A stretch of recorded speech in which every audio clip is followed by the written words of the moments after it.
engage your audience to know what you're talking about, and it may interest them. If you have a good opening, your audience is going to want to keep interested in what you're talking about. The audience is going to want to listen what else you have to say about your topic. And another thing to think about is actually who your audience is going to be. For example, if you go to a fifth grade class and you're going to be speaking in front of fifth graders, you're going to want to keep in mind what kind of vocabulary to talk about. You're not going to want to use fancy words, otherwise they won't be able to understand what you're saying. Whereas if you go to the Congress and you have to talk there, you're going to want to use the finest vocabulary you have.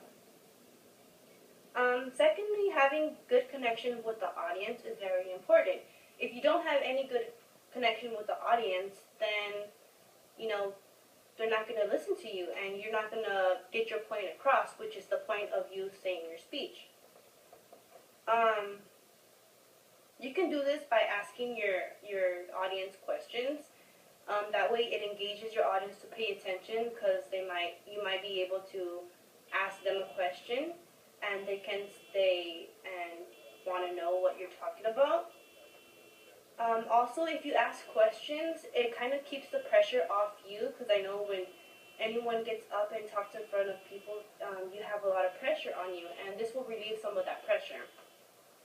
Another way is to crack a joke, depending on the topic that you're talking about, of course. If it's in the right moment and you crack a joke and you hear some laughs, then after you're going to feel less, less confident, actually more confident about what you're saying after you hear the jokes, and less pressure on yourself. Finally, the way you present your speech is vital. If you go and have a strong voice, it helps for the audience to keep aware of what you're saying.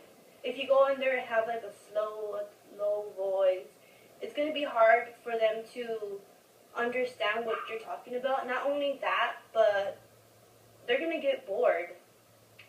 And when speaking loud, it shows that you know what you're talking about and that you're confident. And it shows that, you can be credible for what you're saying.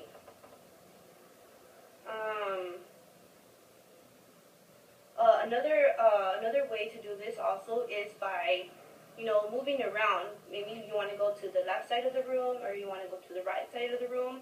And I think this is important. That way you can you can make sure everyone in the room is listening to what you have to say. And you can make sure that both rooms, you're not just focusing in the middle, you're focusing on the right, you're focusing on the left side.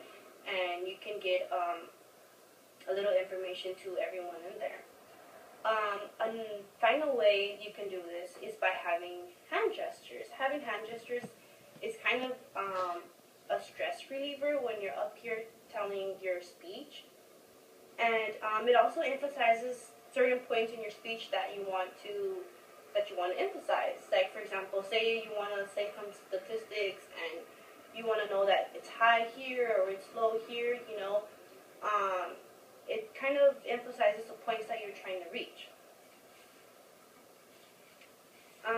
In conclusion, I never look forward